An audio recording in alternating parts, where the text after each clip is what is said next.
Worldwide, more than 55 million people are living with some form of dementia.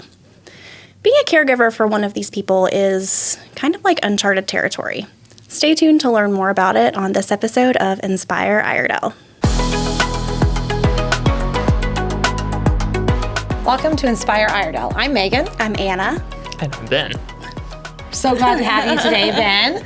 So Ben Yeager is the program manager for the Greater Triad region of the Alzheimer's Association. Mm-hmm. You're an avid runner, not me, who loves spending time outdoors with his wife and dogs and is originally from Kentucky. So welcome, Ben. Glad to have you. Thank you all so much for having me. Made the trek from Greensboro to be here with us today. So we appreciate that. Yeah. Well, wait, what kind of dogs do you have?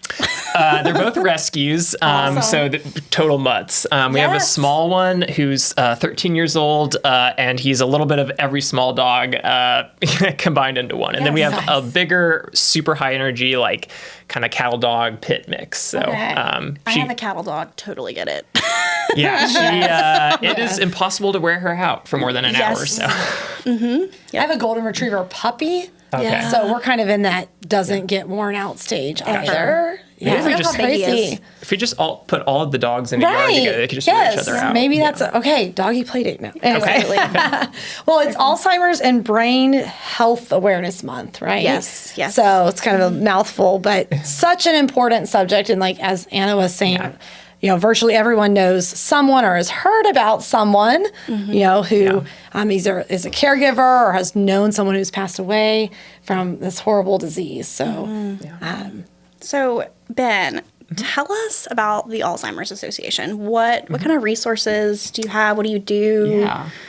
So we are a nonprofit, and we are actually the biggest nonprofit funder of Alzheimer's research in the world, and the third biggest investor in research of any organization. We're only beaten by the American and the Chinese governments. So we like to think that we are punching well above our weight. Yeah. Our vision is a world without Alzheimer's or other dementia. So we are really focused on ending this disease through research, through treatments, prevention, and not yet, but hopefully someday, a cure. In terms of the resources that we provide, our best resource is our 24/7 helpline. Anybody can call that at any time of day, even if it's 2 a.m. and, you know, you are a caregiver and the person that you're caring for is going through a bad episode at 2 a.m.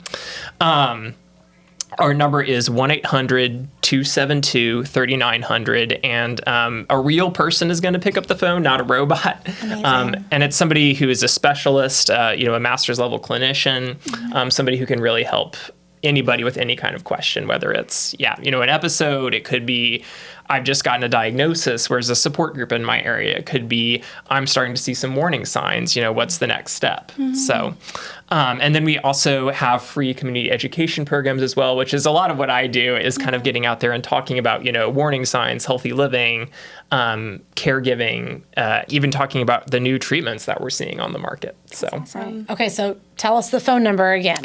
Yes. That is 1-800-272-3900. Awesome. And we'll get that on the screen, but also put it in the show notes so you'll be able to see it. Perfect. Awesome. So what is Alzheimer's disease? Yeah. So Alzheimer's disease is a form of dementia. When we say dementia, we're really talking about an umbrella term for all different kinds of cognitive diseases. I was wondering how they were different. So dementia, there's a lot of different types of dementia. The reason that we're actually called the Alzheimer's Association is because Alzheimer's is, by a significant margin, the most common type of dementia. It is thought that about 65 to 80% of all dementia cases are Alzheimer's. Wow. But there are other kinds of dementia as well. So, Lewy body dementia, vascular dementia, frontotemporal dementia. One thing that we're actually seeing as testing is becoming a little bit more common is actually mixed dementia, where an individual might be diagnosed with multiple different kinds of dementia, potentially including or not including Alzheimer's. Wow. I had no idea. Yeah. So what would you see from a person that has dementia? What are some of the symptoms? Right. So we've kind of identified these warning signs in terms of behaviors. And it's a little bit tricky because a lot of things can be confused with normal aging. So, all of us in this room, when we get older, we're going to have memory issues. Right. And that's very common. We may forget a word. We may put the keys down somewhere and not know. I mean, honestly, I do that too. Like, I had to find my keys before all the time. You're walking around looking for them. Where are your sunglasses? They're on the top And of then the your top of your head, Yeah. So those kinds of things wouldn't necessarily in of themselves be a warning sign for dementia. What is a warning sign is when it's something that interferes with daily life. So, if you don't even know what your keys do, if you're holding them in your hand. Okay. Or if it's something that is very different from the way a person used to be. So, if an accountant maybe retires and all of a sudden they can't balance a checkbook, that would be something that would be potentially a warning sign because it's very different from the way they used to be. So those are kind of the warning signs. Things with memory loss, confusion with time and place, difficulties with familiar tasks or problem solving, even social isolation and withdrawal can be a warning sign. So those are kind of the behaviors. What's kind of going on a biological level is so a lot of people have heard the phrase plaques and tangles. I have not heard that. Okay. Yeah. Well, actually, when Alzheimer's was first discovered, it was noticed that essentially those plaques and tangles were in the brains of people who had Alzheimer's. Actually, the person who identified Alzheimer's disease was Dr. Alzheimer back in 1906. Oh, that's So the name. Okay. maybe not feeling the most creative that day, but Yeah. That's okay. so he called them plaques and tangles. And what we know is it's amyloid plaques, which then in turn cause the formation of tau proteins, which are the tangles. So that's kind of the formation of those two things in the brain are what is thought to cause Alzheimer's disease. And that's kind of what's going on a biological level as those warning signs start to happen. Now, we were talking just before we started the show that you were mentioning that there are asymptomatic period. Talk about that. Yeah. So Alzheimer's is a progressive disease, and it goes through what we have identified as 5 stages. Okay. So the first stage is actually that asymptomatic stage. So those biological changes can be happening without any of those warning signs actually appearing. So there's biological changes in the brain without any kind of actual symptoms. A person may have no idea that they, are kind of progressing toward Alzheimer's disease. And then the second stage is what we called MCI, or mild cognitive impairment. And that's the tricky stage because that gets confused a lot with normal aging. So you really have to know the person and really have to kind of piece together all of the different behavior changes all at once to identify, is this normal aging versus is this potentially Alzheimer's or another form of dementia. And then from there, we kind of get into the kind of 3 stages of the actual disease, which are then kind of, a mild, a moderate, and a severe stage. Okay. At that point, Alzheimer's starts to interfere with daily life. People can't necessarily drive or struggle with familiar tasks like going to the restroom, dressing themselves, bathing. And unfortunately, it is ultimately a terminal disease as well when we get to those severe stages. So is it terminal because people, I knew somebody once who her mother had Alzheimer's and she was, I think she was in her 90s. Like she had lived a long life, but I remember when she passed away, she had been hospitalized and I think she forgot how to eat, forgot how to swallow, those sorts of things. Is that kind of why it becomes terminal? Because those necessary functions aren't there anymore. Okay. Right. Yeah. Things like breathing and swallowing, how to do that become impossible at the very end of the severe stage of Alzheimer's. Wow. Okay. So, and actually, we have seen that about 1 in 3 seniors dies with Alzheimer's disease.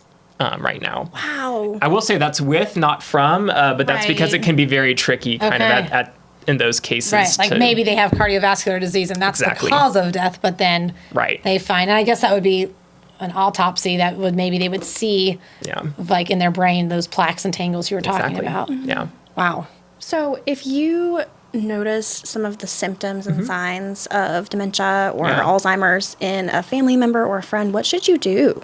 Yeah, so we really encourage people to get tested. And the first step in that would just be scheduling an appointment with your doctor. Okay. Likely they would perform a cognitive test, which can occur in the primary care setting. And, if there were some concerns with the results of that test, then there would probably be referrals to other specialists for, a PET scan or an MRI or something like that. One thing that I think we are really excited about is the introduction of blood tests for Alzheimer's. These tests have been around for a while, and they were used in clinical trials. But actually, just a few weeks ago, the FDA actually gave official approval to the first blood test for Alzheimer's. That's Great. awesome. I want to look that up. I'm writing it down. Yeah, it's I'm really gonna trip up over this, but these are blood-based biomarkers. Say that 5 times fast. But we, as at the Alzheimer's Association, we are really excited about that, and we are kind of thinking that might be the future. Right now, a blood test alone would not diagnose Alzheimer's. It would need to be in combination with some of those other things, but we are hopeful that that really can kind of take us into this next decade of the disease. Okay. So going back to the symptoms, and we talked about aging, and I think, like you said, yes, there are things, I was just having a conversation with my husband the other day, and actually I was telling him that you were coming on the podcast, and he was like, sometimes I wonder about myself because I forget this or that. And I was like, yeah, I think that's just part of life, right? Yeah. But how do you know, I guess, like you said, if it's impacting your daily life, that's the key, right? Exactly. Okay. Yeah. And, the biggest risk factor for Alzheimer's is actually age. Okay. So once an individual hits 65 years old, the risk of Alzheimer's actually doubles every 5 years after that. Whoa. So, wow. Yeah. Okay. I think that's something a lot of people don't quite know. I think there has been kind of this idea that it's all genetics and you're either going to get it or you're not going to get it based on your family history, but that's really not true. Just because somebody might have Alzheimer's in their family, which I do, it doesn't mean I'm destined to get it. And vice versa, somebody who has no family history can still be at risk. I was going to ask about family history and what Yeah. role that plays. So Yeah. it's kind of just a 50-50 chance sort of thing. We know that genetics do play a very significant role. It's Okay. just they are not the main The end all be all. Exactly, You're going yeah. to have Okay. dementia. the main risk Gotcha. factor. Yeah. Okay. So what makes caregiving for someone with Alzheimer's so tough? Yeah, people who are caring for a loved one or even kind of a friend with Alzheimer's or dementia, they have a really hard job out there. Yeah. And that's just because it's such a long disease. Alzheimer's can kind of, from diagnosis to the end of life, can be kind of a 10-year process in a lot of ways. So Okay. it's a very lengthy period of time. Is that an average? Is about 10 years? About, yeah. So it can be faster, can be longer, but 10 Right. years is the average. Okay. Right. It's a very intensive caregiving process. Again, at the severe stages of the disease, an individual can't bathe themselves, they can't dress themselves. Kind of those bodily functions and those basic tasks of living are very difficult for the person. So it's really, really hard on caregivers. It's not an easy job. It's also, one problem is that it's so hard on caregivers that caregivers' health suffers in a lot of cases. I They retreat. They kind of isolate themselves from family and friends as well. They experience poor sleep. They struggle with their own focus and cognitive health. And unfortunately, those things it's a vicious cycle because those things can put somebody at more risk for potentially developing dementia or Alzheimer's as well. So, Yeah. That I have a friend that her mother passed away with Alzheimer's. Yeah. And she says she feels like she lost her twice. yeah, I hear that a lot. You lose the person over and over and over as the disease progresses. Yeah. So talk about mood. So Yeah. I've heard things and I know of personal examples where the person with Alzheimer's, maybe they were never like an angry person before, but now that's the sort of emotion Yeah. that seems to be coming out. And Yeah. that's hard on caregivers too. It really is. Yeah.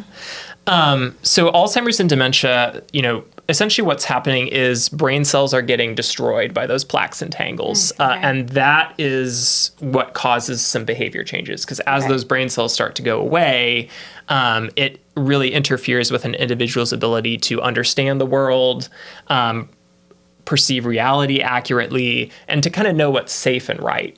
And when somebody doesn't know if they're in a safe environment, if they're confused, that can kind of lead to that irritation, anxiety, anger, and aggression even. Okay. So yeah, anxiety and aggression are very common dementia-related behaviors, as we like to say. Yeah. How would you handle that as a caregiver? It's really hard. One thing that we like to say at the Alzheimer's Association is dementia-related behaviors, these are alarms that are telling you that a need is not being met. Okay. So what can really help a caregiver is to kind of take a step back, breathe, remember that this is caused by the disease, not the person, which is so easy to say in this studio, and I know it's very hard in real life. But to realize that, this is not a person, turning against you, it really is a disease. It's not. It's quite literally not personal. It really is not. And to then almost put that detective hat on and to kind of figure out what could be, the trigger that could have caused this behavior. And it could be something totally unrelated to the behavior. A person might be really angry, but it might be because they need to go to the bathroom. It might be because they're too cold and they just need a sweater.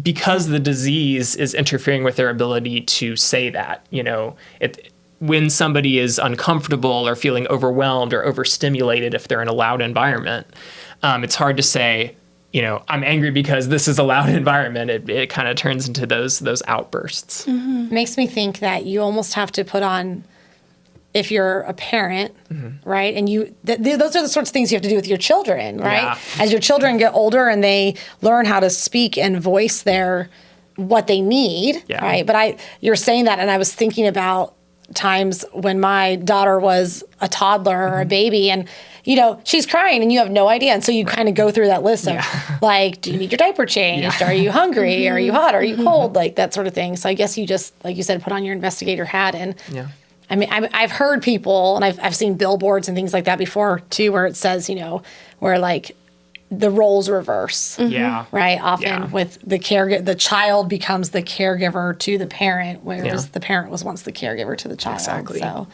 that's tough though. That's It really tough. is. Sometimes we say that caregivers for somebody living with Alzheimer's or another form of dementia are kind of the sandwich generation, because sometimes they're simultaneously caring for children and an elderly loved one at the same time. And that's just so overwhelming. It's really common for people to have to, potentially go from a full-time job to a part-time job, or even leave their jobs, which creates a pretty enormous financial strain on them and their families. Wow. Yeah, absolutely. So from experience, speaking with someone who is suffering from a form of dementia, a lot of times they might forget who you are. Yeah. Or they might forget, or they might have earlier memories, but not later memories. Why is that? Again, it's the disease is causing an individual to not really understand reality in the right way. So it's like your brain is kind of just picking Exactly. certain things. Yeah. So whenever someone is being forgetful, how do you handle that? Do you correct them? Do you just say okay?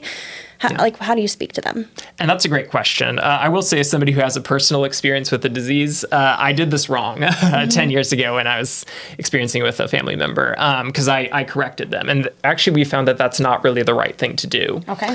Because essentially it kind of creates an argument. And, raise your hand if you feel calmer when you're in the middle of an argument. Right.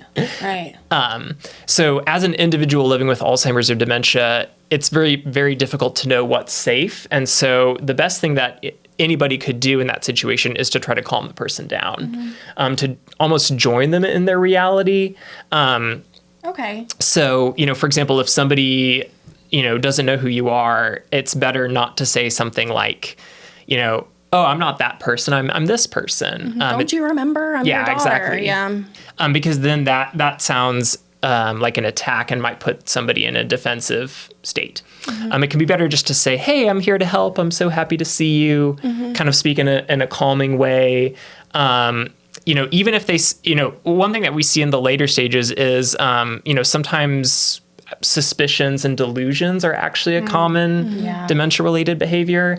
And sometimes, correcting those can be more harmful than just kind of letting them play out.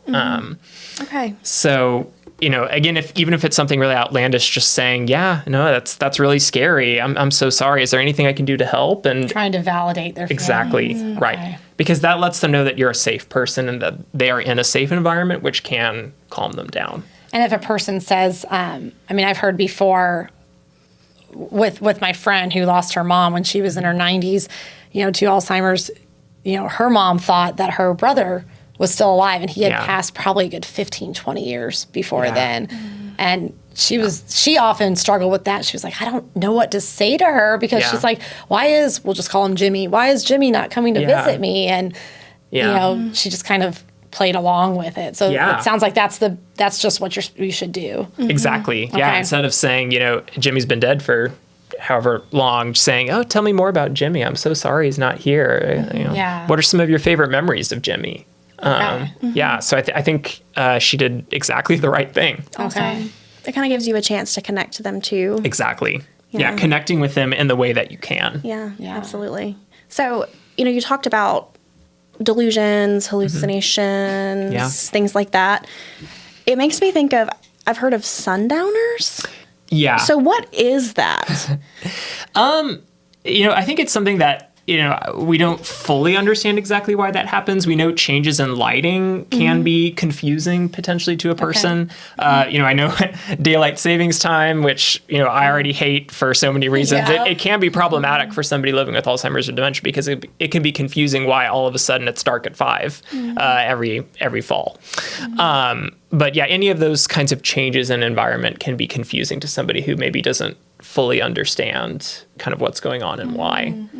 But that is a very common thing is a lot of these behaviors tend to get worse or manifest kind of in the late afternoon. Okay. All right. So that's pretty common. It happens. It is. Yeah. Okay. Wow. So I guess trying to keep a consistent environment of sorts, for lack of a better term, is probably would create a safe environment for the person experiencing this. Exactly. What are some things that a caregiver could do to make maybe the person is still living by themselves that is suffering from dementia? How could you make their environment safer? Yeah. That's so hard. I think you need to look for, anything in the environment that a confused person might potentially use to harm themselves. So, weapons, knives, those things should probably be removed or secured in an environment. I think, also another thing can be helping somebody by introducing things that do make them happy and are safe. So, if a person really likes puzzles, kind of leaving a puzzle book in a very noticeable public area. Okay, yeah. Because then, sometimes distracting somebody with an activity they can enjoy can help them in the moment. Okay. Yeah. So I guess maybe like locks on doors and things like that at night, or even I'm thinking of like cooking. Yeah. Sometimes you might leave the oven on. So maybe get some of those things that maybe you get for your children that keeps them from turning on the oven and forgetting about it. Exactly. So at what point, I would think that there's probably a point, right, where people maybe realize in those earlier stages, like maybe they get a diagnosis, but their cognitive abilities are still such where they can understand that. Right. I can't imagine how difficult that must be. Yeah.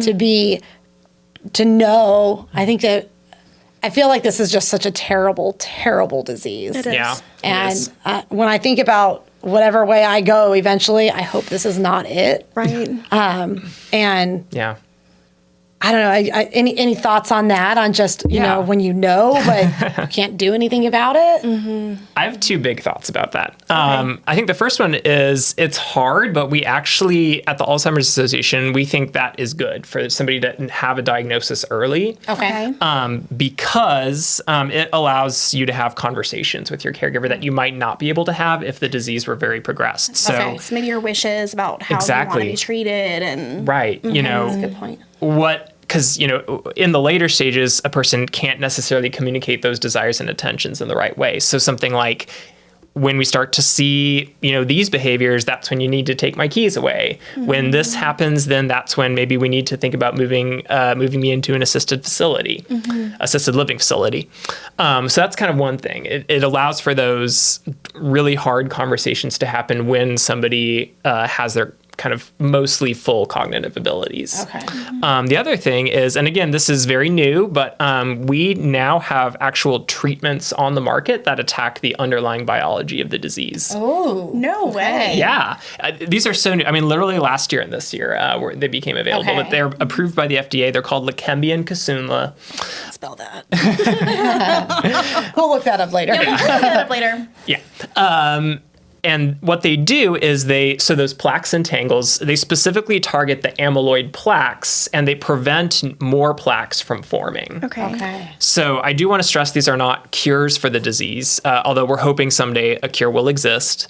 But they are treatments that Slows down the progression. Exactly. Okay. That's fantastic. Now, are those things that are like extremely expensive, insurance isn't approving them yet, sort of thing? They're covered by Medicare. Wow. Okay. They are still expensive. It's I think a periodic infusion treatment. Okay. So it's certainly pretty expensive per treatment, but they are covered by Medicare.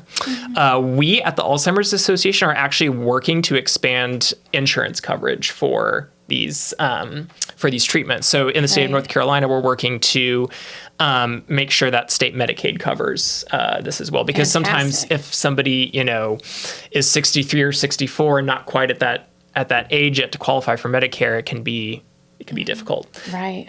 The one thing I do want to say is that these treatments are really primarily effective for people in the early stages of the disease, though, because it's the plaques then cause the tangles, and that's kind of what leads to severe Alzheimer's. Okay. And because they're anti-amyloid treatments, they are really for people in that asymptomatic or mild cognitive impairment stage. So when you early start diagnosis. to when you get that early diagnosis. Okay. Exactly. That's why it's so important to have a primary care doctor that Yeah. can notice those changes and kind of help you work out a plan. Yeah. Or even as a family member to pay attention. Yeah. Right. Yeah. We joke around about, grandma's forgetting this or whatever Right, it is, right. but there may be something more to it. Right. It may be age, right? Yes. It may be age related. And so that's a difficult line to walk, but I guess their primary care physician would be the person who may be able to differentiate if this is age related and this is something more serious. Exactly. So we are almost out of time. Yeah. I could keep talking. Yes, we could talk about this for a very long time. Prevention. Anything you can do Yes. to, we talked about obviously medications to try to slow the progression, but anything you can do to prevent Alzheimer's? Actually, yes. And that's something that we are not 100% prevent. Ready? Taking notes. Okay. Yes. But that's something that I think research is showing is that there really are a lot of modifiable risk factors that go into Alzheimer's. I think there's a lot of things when I'm giving presentations that I'm like, if you can remember one thing, it's this. So this is this one thing. Okay. Whatever is good for your heart is good for your brain. So a lot of the modifiable risk factors that go into Alzheimer's are heart health related. So things like cardiovascular exercise, eating a healthy balanced diet that's heavy in whole grains, legumes, lower on kind of unhealthy fats and red meats. Okay. Quitting smoking, getting good sleep, taking care of your mental health. These are actually all things that can be modifiable risk factors for Alzheimer's and dementia. Wow. Okay. Again, I think research is showing that these are actually pretty significant. We don't have a number yet, but we have helped fund the U.S. Pointer study, which we are hoping can kind of give us a sense of exactly how much is modifiable versus what isn't. Okay. Wow. So That's yeah, great. there are a lot of modifiable risk factors. Heart health is good. Whatever's good for heart health is good for brain health. Exactly. Amazing. That's a good thing to remember. Yes. Yeah. I've heard people talking about doing like Sudoku or crossword puzzles, those sorts of things. Is that true? That Yes. helps? Okay. It has to be something that is challenging to your brain. Okay. So if you're really good at Sudoku, that might not help. Okay. But yeah, things that kind of get the brain cells firing, taking a class at a community college, learning a new language. I've certainly spent some time on Duolingo. Those kinds of things that are difficult, especially at first, or even just learning a new skill like, making furniture or woodworking. Those things can be protective for cognitive health. Now, is it protective? is it better, more protective the earlier on you do it? Or is it one of those things that, you start to maybe, you're 60 years old and you're like, let me start doing these things now. Is it kind of too late by that time? Or is there a kind of a designated time when you should be doing those things? We don't we don't have exact numbers on that yet, but we believe that it's never too late to start. Okay. So even an individual who's 60, making a few changes here and there can be big changes over time. Wow. Okay. So if you want to learn more about the Alzheimer's Association, endalz.org, which I love that. Which is ALZ. Yes, endalz.org. You can learn how to support, you can learn resources, all kinds of things on there. Yeah. And remember that you aren't alone if you are living with some form of dementia or if you're a caregiver. So we really appreciate you, Ben. Yes, Thank you Thank you so much much. for having me. This is great. Yeah. Well, if you enjoyed this, make sure to like, share, and subscribe, and we'll see you on the next episode of Inspire Iredell. Bye. The content here is for informational and educational purposes only, not for medical advice. Consult your qualified healthcare professional for specific health concerns and questions.